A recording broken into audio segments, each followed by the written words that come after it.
everyone, so the next knot we're going to learn is the vertical double half hitch, or in some places it is also called the clove hitch. It depends on where you are from. I do believe that most of the patterns that I've seen that call it a clove hitch are from Australia, but you'll see it either way, so it's good to know that. You can see here that I have 4 cords that I have attached using a lark's head knot to my dowel, or my birch branch. So the next thing I'm going to do is show you how to do these knots. And these ones can be fairly tricky, so it's a good idea to practice using some remnants or scraps before you do them in a bigger piece. Just so you can kind of get the hang of the tension that is required. If you pull too tight, your lines will be a little too firm. If you tie them too loose, then they'll be wobbly and your pattern will bow. And this is the knot that you would use if you want to create those beautiful diagonal lines. You can create X's, you can create all sorts of different things with this type of knot. So the first thing I'm going to do is we have what's called our leading cord. So I'm going to just create a simple diagonal across all of these. So I'm going to take my lead cord, and this is simply going to be a guide for the other knots. So I decide the angle at which I want my diagonal. I could have it this way, could have it this way. I typically just do pretty standard diagonal.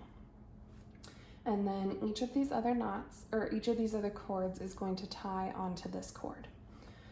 So I will hold my leading cord here, and I'm going to take the next cord in line, and I'm going to pull it around, and then I'm going to pull it through, making sure that the cord is on top of itself. And I'm going to pull that nice and tight up to the knot above it. Next, I'm going to take that same cord and I'm going to do the same exact thing where I pull it around,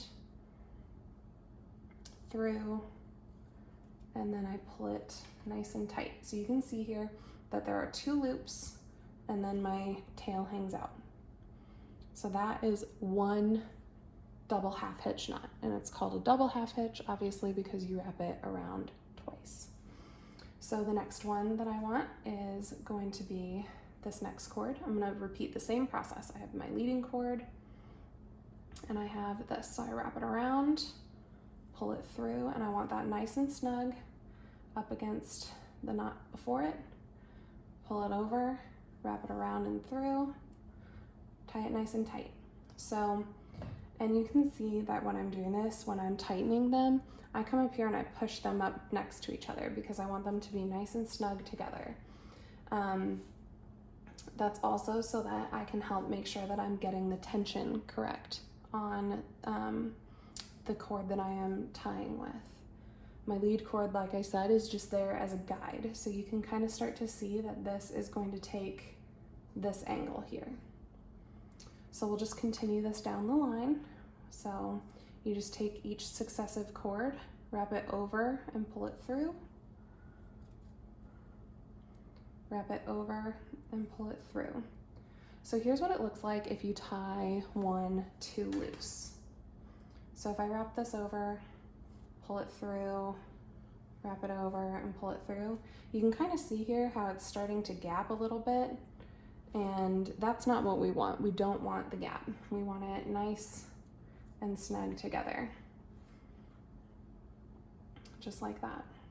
So then you pull this, and then with the type of cord I'm using, it's a little hard to pull them too tight just because it is quite large for this type of knot. However, you'll know if you're pulling it too tight because all of a sudden your cord is gonna like lift like this, and that's not what you want either. So once again, we just wrap it and pull, wrap it and pull, And you can see here I've made a nice little diagonal line. So I'm on my last one. So once again, I'm going to bring this forward, bring it up and over, pull it through, making sure that my tail is on top of the rest of the cord. Pull it nice and tight. Once again, do the same thing, pull it nice and tight. So now we have one nice diagonal. Now I can go back the other way. Once again, this same cord is going to be my lead cord just because I'm creating a straight up zigzag. I could do another line just like this and have this be my leading cord, where it would, my knots would jut straight up against this one, and I would have a double line of the double half hitch or clove hitch knots. But I'm just doing a single for right now.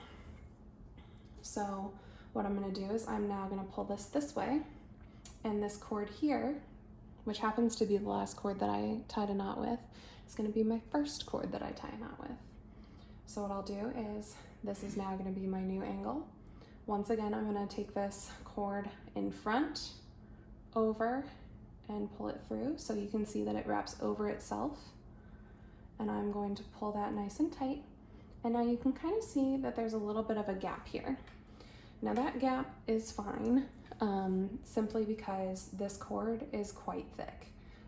If I'm using a skinnier cord and I want a more rounded angle, I would actually pull this up and like allow it to round itself.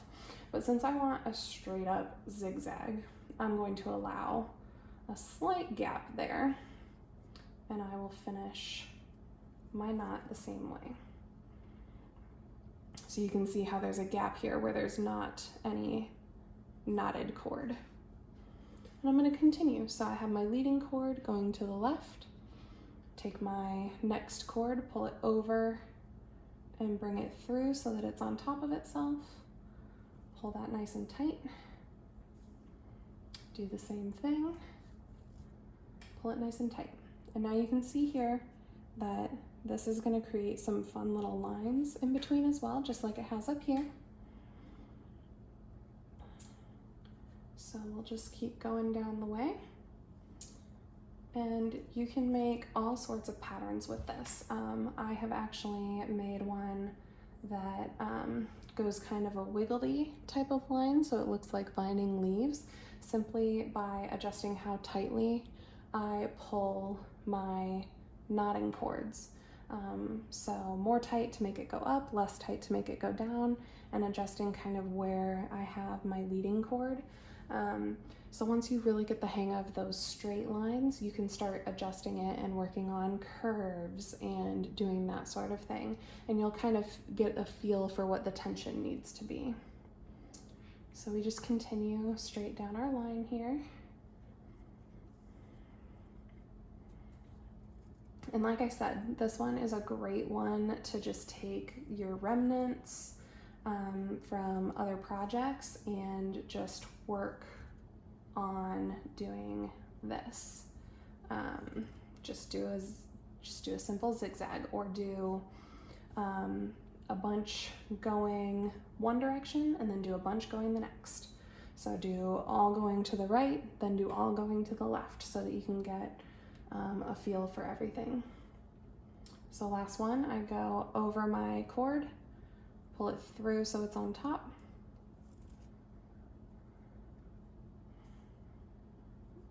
Last time. There we go.